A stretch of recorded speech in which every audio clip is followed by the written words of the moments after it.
à Dieu, je vais le redire. On va ouvrir la parole de Dieu dans le livre de l'Exode, Exode 32, verset 1. J'étais en train de préparer un message et le Seigneur m'a donné ce texte quand le peuple va demander à Moïse, à Aaron plutôt, en l'absence de Moïse, de leur faire le veau d'or. Voilà un texte qui est bien connu dans Exode 32, verset 1. Et j'ai dit, faisons-nous, le thème de ce matin, faisons-nous un Dieu. J'ai envie même de dire, faisons-nous un Dieu, et j'ai fait ce parallèle avec le texte de Genèse, faisons-nous un Dieu à notre image.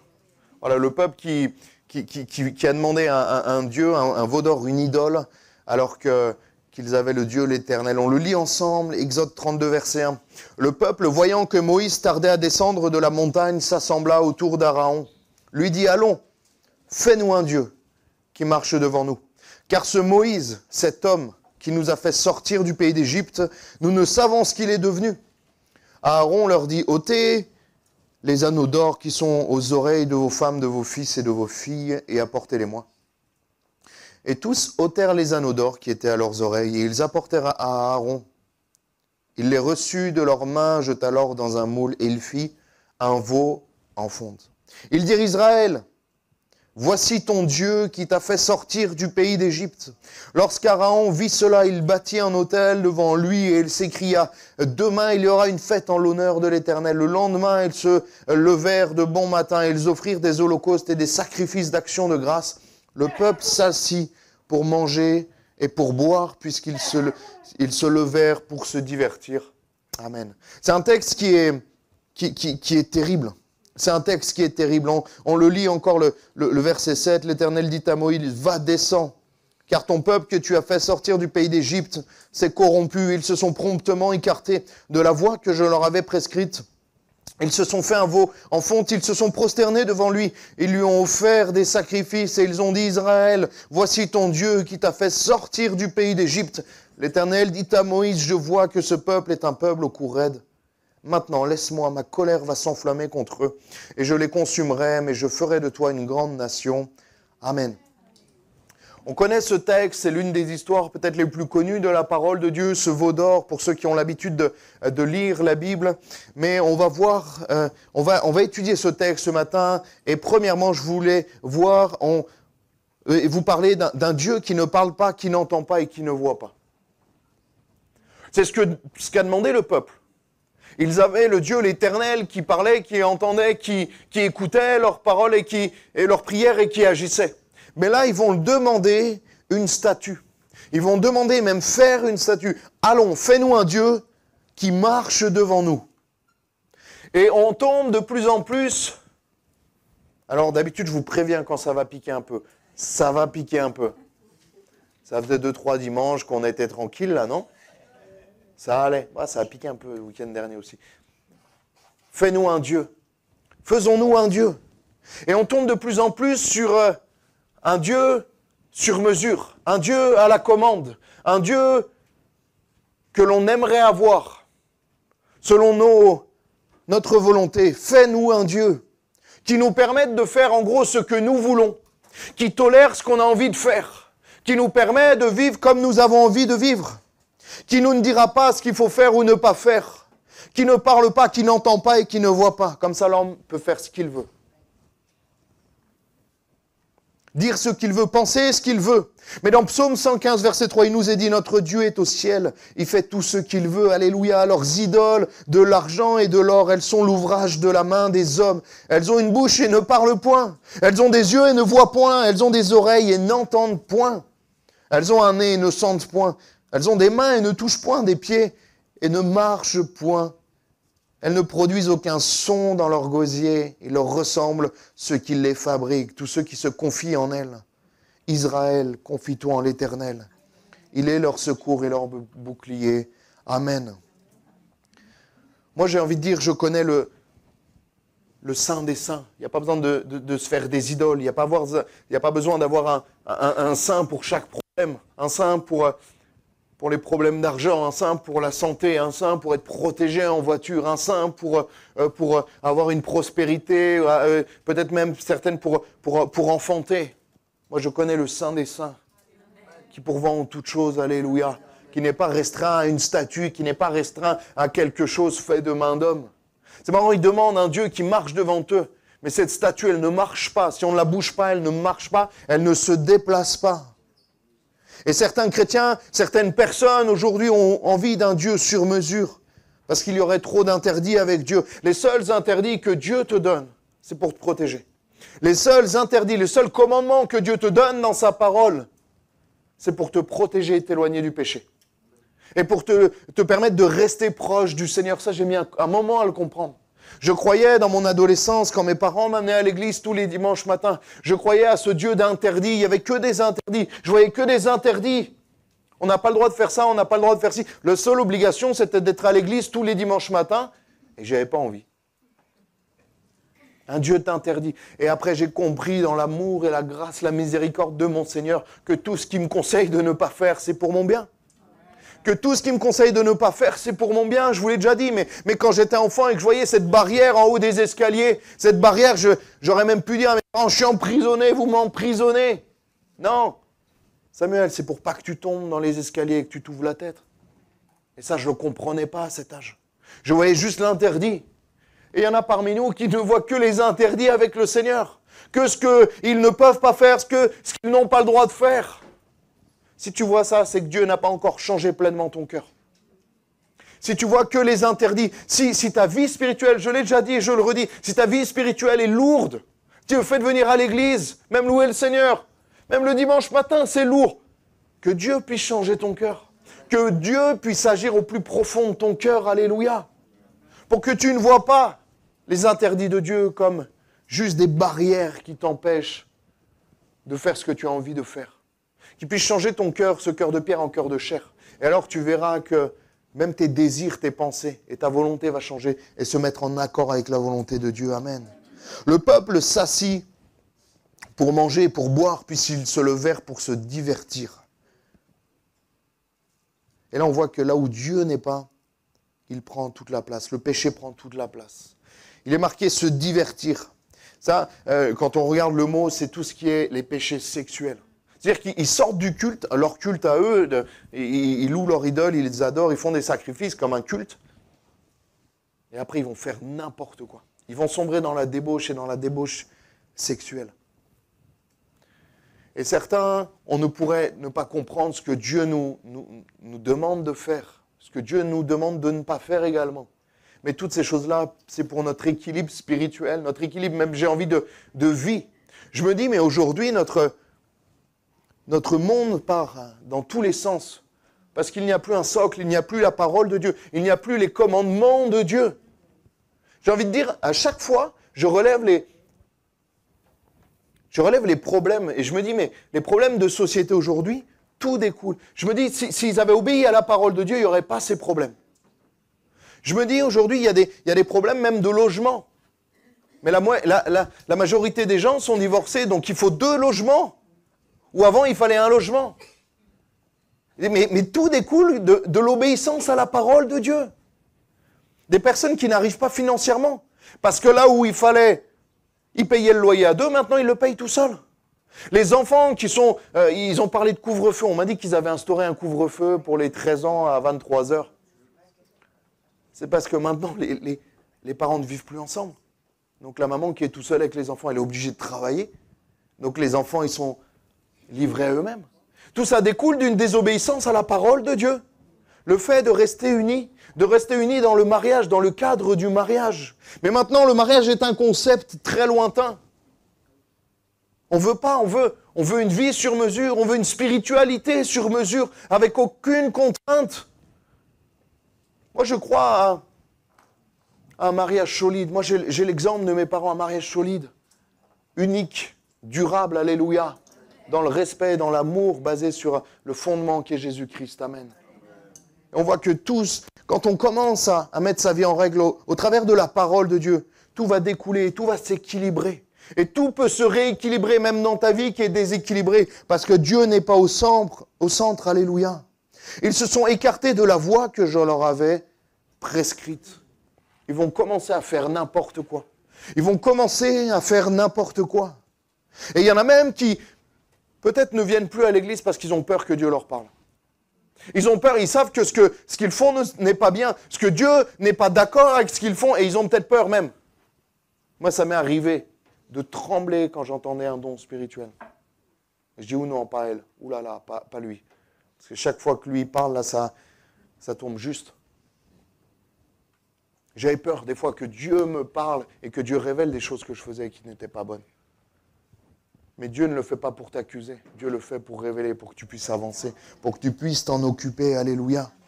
Même dans nos églises, je me rends compte, c'est surtout la première partie qui pique un peu. Hein. Même dans nos églises, on peut avoir cette petite statue. Ce petit Dieu du dimanche matin. Vous savez, ce petit Dieu du dimanche matin qu'on va voir quand on a envie de le voir, mais qu'on laisse à l'église. Cette bipolarité spirituelle, j'ai envie de dire, cette double vie, entre celle qu'on a le dimanche matin à l'église et celle qu'on a le reste de la semaine. Vous savez, chez nos amis catholiques, ils ont une lumière rouge qui symbolise la présence de Dieu.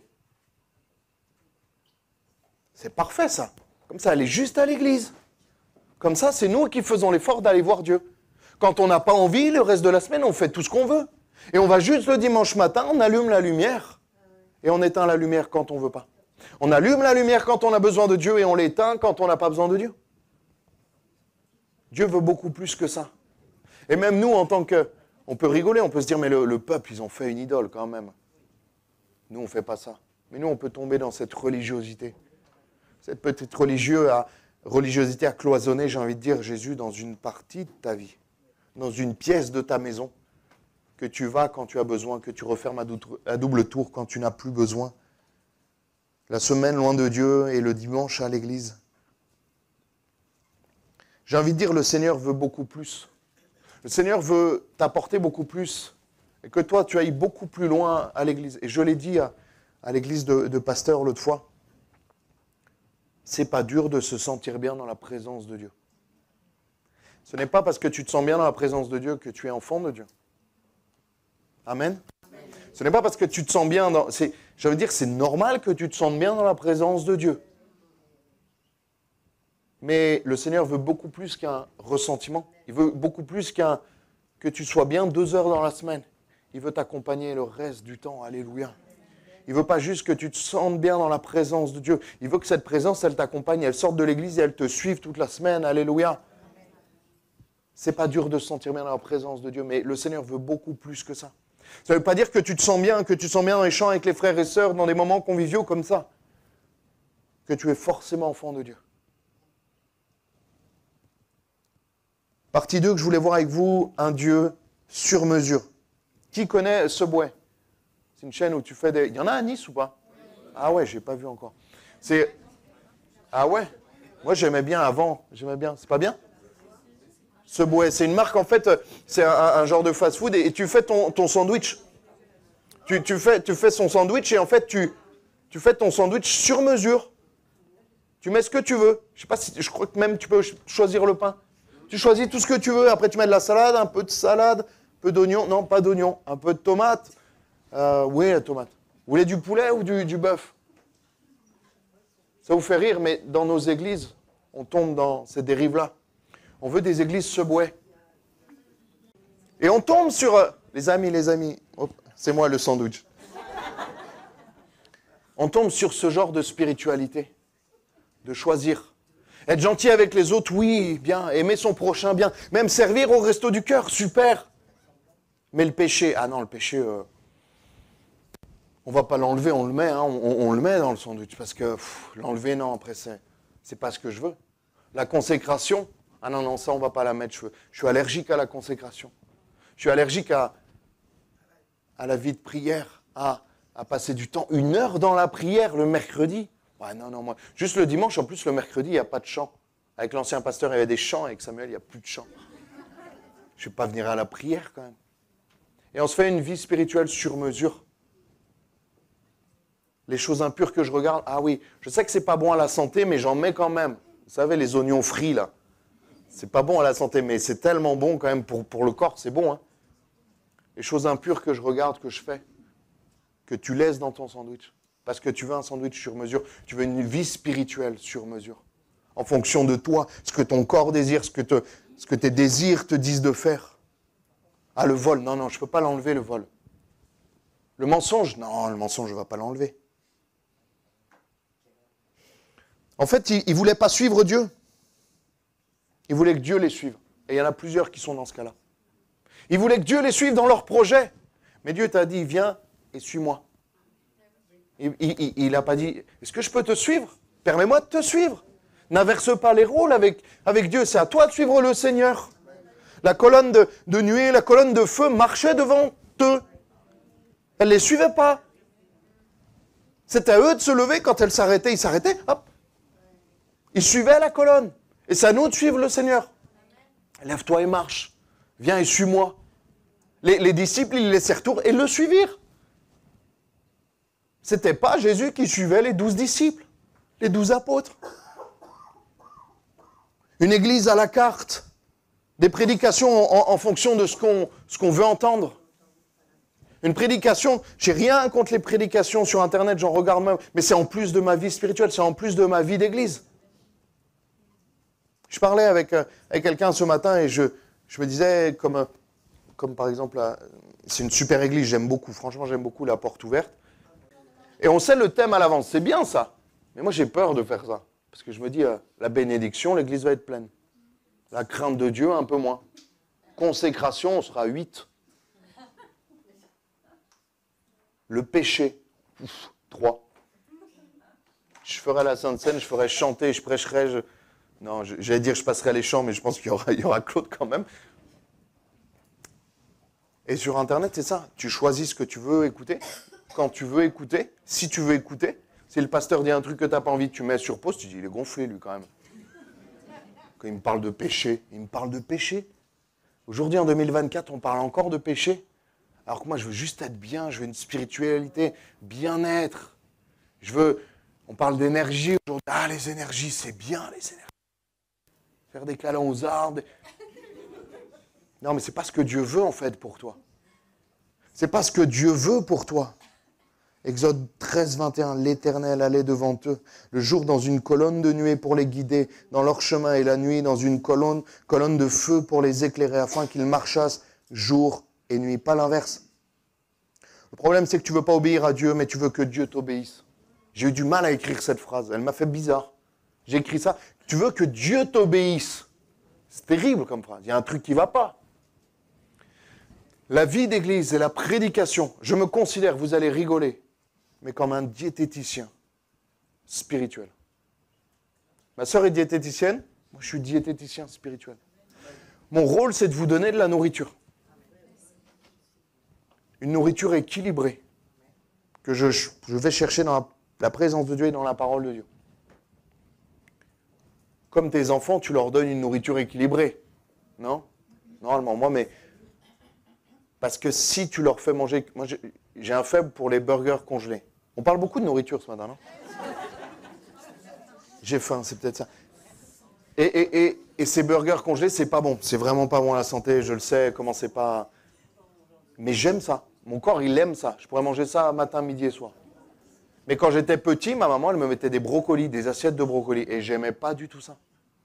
Mais je remercie ma mère de ne pas m'avoir donné des burgers congelés de mes 0 à mes 25 ans. Je suis parti un peu avant, 20 ans. Vous imaginez la tête que j'aurais? Je me serais transformé en burger. C'est exactement pareil. On a besoin d'un équilibre spirituel. On a besoin de l'équilibre de la parole de Dieu. On a besoin de parler des plans de Dieu. Vous avez besoin qu'on prêche sur la volonté de Dieu, sur la bénédiction de Dieu, parce que l'amour de Dieu, c'est une réalité. C'est les bonbons, c'est les choses qui sont agréables à entendre. Mais on a besoin aussi de parler des choses un peu moins agréables. Des brocolis, de la crainte de Dieu, du péché, de l'immoralité, de la mort éternelle s'il n'y a pas Jésus-Christ dans ta vie. On a besoin de parler de toutes ces choses-là pour avoir cet équilibre spirituel. 2 Timothée 4, 3. Car il viendra un temps où les hommes ne supporteront pas la saine doctrine, mais ayant la démangeaison d'entendre des choses agréables, ils se donneront une foule de docteurs selon leurs propres désirs. Il y a des églises, excusez-moi, je sais sur quoi elles vont prêcher. Dieu veut te bénir, rentre dans ta destinée. Tu as besoin de développer ton potentiel. Non, on a besoin de demander pardon pour nos péchés. On a besoin de revenir à la croix. Mais ça, c'est moins à la mode. On a besoin de pleurer sur nos péchés. On a besoin de pleurer sur nos voisins et nos collègues de travail qui sont perdus. On a besoin de faire des choses comme ça. On a besoin d'entendre parler de la crainte de Dieu. La crainte de Dieu. C'est important, la crainte de Dieu. Parce que plus ça va, plus on parle que de l'amour de Dieu, que de la bénédiction de Dieu. Mais la bénédiction dépend aussi de l'obéissance. La bénédiction est ce que Dieu a prévu. Les promesses de Dieu, j'ai envie de dire, sont étroitement reliées à l'obéissance et à ta consécration et à ta vie de sanctification, loin du péché. Amen. Supporte la saine doctrine, alléluia, même si elle te reprend. Supporte la saine doctrine, même si elle te reprend, même si ça pique. Je veux pas tomber dans un... Excusez-moi, c'est facile de remplir l'église aujourd'hui. Je prêche tous les dimanches sur la bénédiction, sur le développement personnel, sur tellement de choses qui font du bien. Vous savez, des prédications qui font du bien.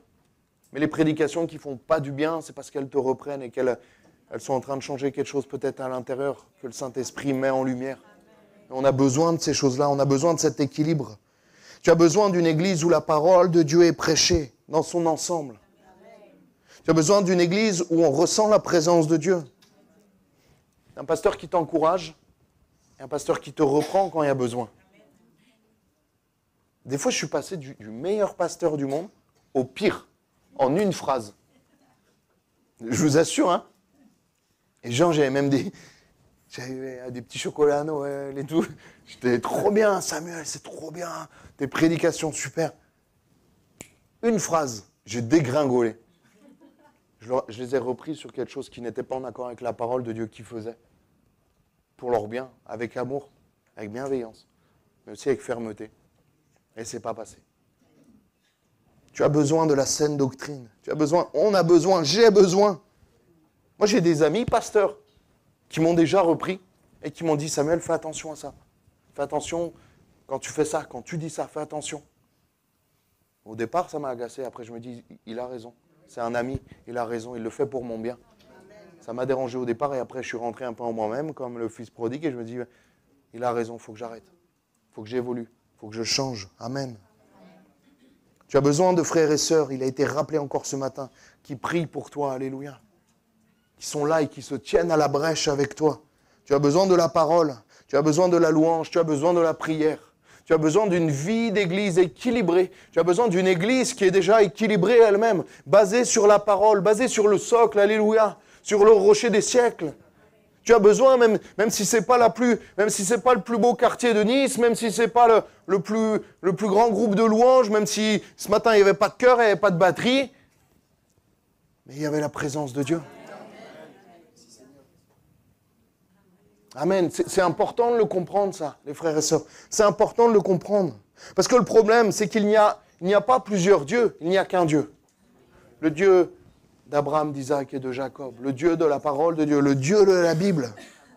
Il n'y a pas le Dieu des catholiques, des protestants, des juifs ou des évangéliques. Il n'y a qu'un seul Dieu. Et j'ai envie de te dire, soit dans l'église où la parole de Dieu est annoncée, où Jésus-Christ est annoncé, où juste Jésus-Christ est annoncé.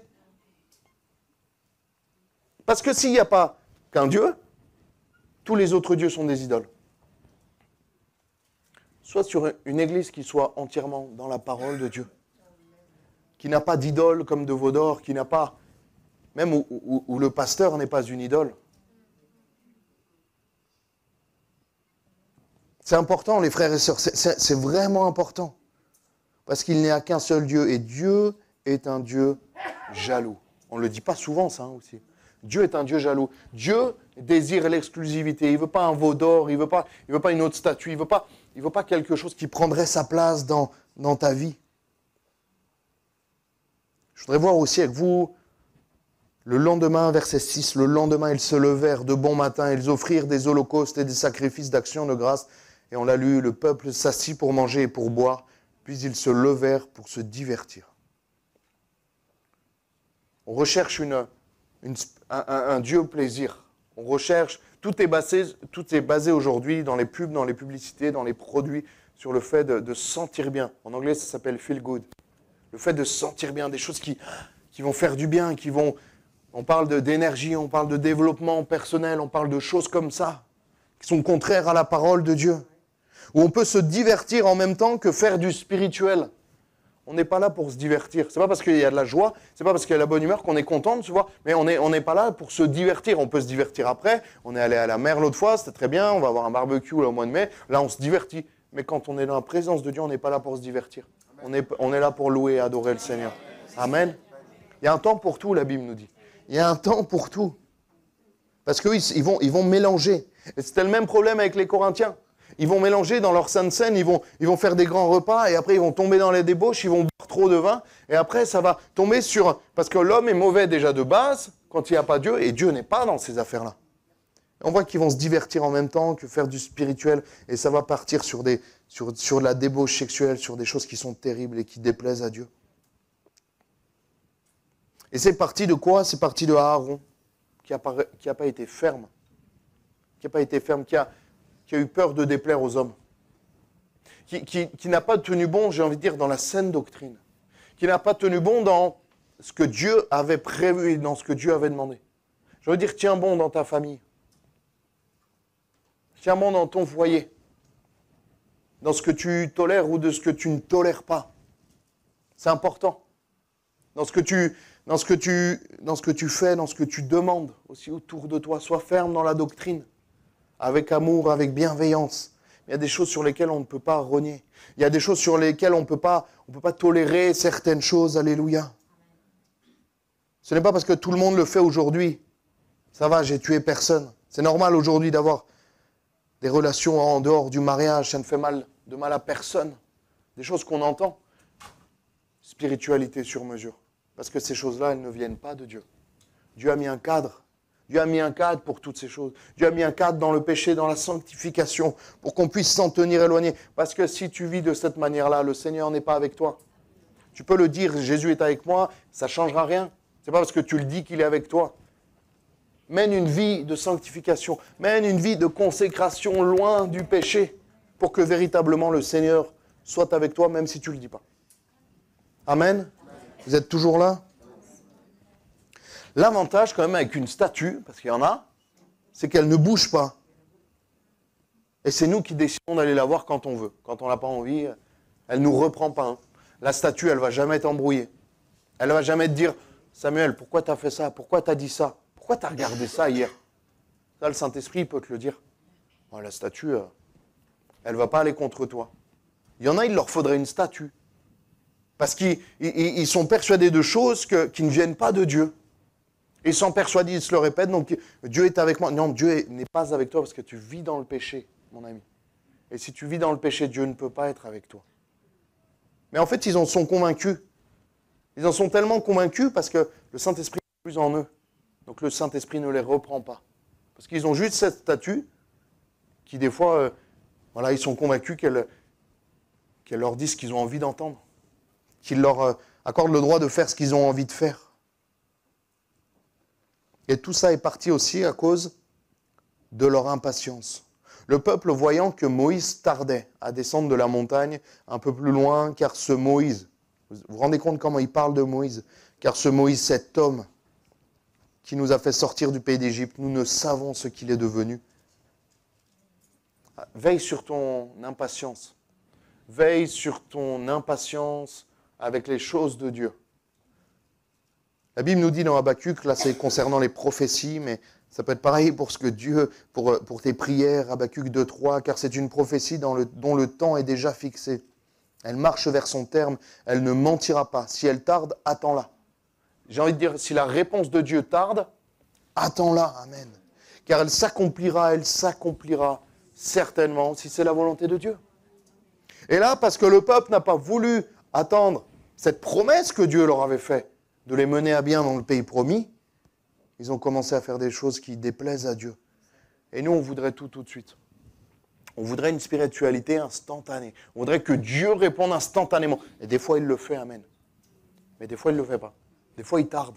Des fois, il sait pourquoi. Il y a des fois, moi, je ne sais pas pourquoi il tarde, mais des fois, il tarde. Nous ne savons ce qu'il est devenu. Notre impatience peut nous amener à faire des erreurs. Et on voit que, comme on l'a dit, fais-nous un Dieu, en fait, c'est Elohim, c'est plusieurs dieux. Elohim, c'est Dieu au pluriel. Enfin, Dieu au pluriel, dans la création, c'est le Père, le Fils et le Saint-Esprit, mais là, ça parle de plusieurs dieux. Et ça m'a fait penser à ce texte, Genèse 1,26. Puis Dieu dit, faisons l'homme à notre image, selon notre ressemblance. N'inversons pas les rôles, c'est Dieu qui fixe les règles. C'est nous qui avons été créés à l'image de Dieu. Ne créons pas Dieu à notre image, ou à l'image de ce Dieu qu'on voudrait. Conforme-toi à la parole de Dieu, conforme-toi à la Bible. Ce que dit la Bible, tout est clair. Pour tous les domaines de ta vie, même en 2024, tout est écrit, tout est d'actualité, alléluia. Et là, la réalité, c'est qu'on est aussi comme ça. Des fois, on veut un Dieu sur mesure. On veut un Dieu qui nous obéisse. On veut un Dieu qui nous suive. Ce n'est pas comme ça que ça marche. La Bible nous dit, 1 Roi 12, 28, j'ai bientôt fini. C'est le roi Jéroboam. Elle est magnifique cette phrase, elle est incroyable. Après s'être consulté, le roi fit 2 veaux d'or, lui aussi. Ne te consulte pas, consulte Dieu. Après s'être consulté, j'ai envie de dire, tu vas toujours tomber d'accord avec toi-même. Des fois, moi, je me fatigue, mais après, on tombe assez d'accord sur ce qu'on veut faire, sur là où on va. Après s'être consulté, le roi fit 2 veaux d'or. Ne te consulte pas. Ne consulte pas parce que c'est la chair qui va te répondre. Consulte Dieu. Amen. Et enfin, pour terminer, il te prend.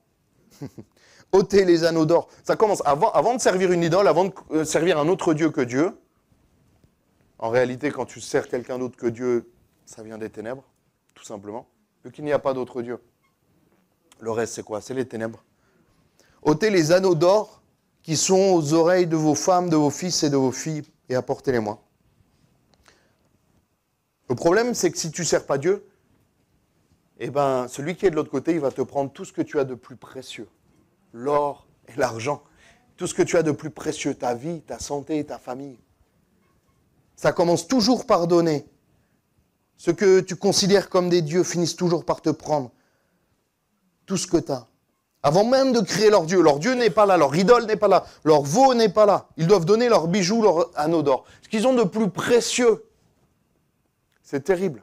Quand tu viens au Seigneur, il ne te demande pas de donner. Lui, il t'a offert. Il t'a ouvert sa vie à la croix. Alléluia. Le Seigneur a donné sa vie pour toi. Il a tout donné pour toi. Amen. Est-ce que tu le réalises? Par contre, elle, le Dieu, cette idole, leur a tout pris. Tout ce qu'ils avaient de valeur. On va se mettre à prier. On va prier et demander au Seigneur sa grâce. Pour ne pas faire n'importe quoi, j'ai envie de dire comme le peuple a fait. Parce que la désobéissance à Dieu nous mène à la mort. La Bible dit maintenant, laisse-les-moi, ma colère va s'enflammer contre eux et je les consumerai. Je ne veux pas vous accabler ce dimanche midi, mais vraiment qu'on puisse avoir cette crainte de Dieu qui nous maintient dans l'obéissance, dans la consécration et dans la parole. Non pas avec crainte et tremblement, mais juste avec respect et crainte de déplaire à Dieu. Alléluia. Seigneur, viens nous aider, s'il te plaît.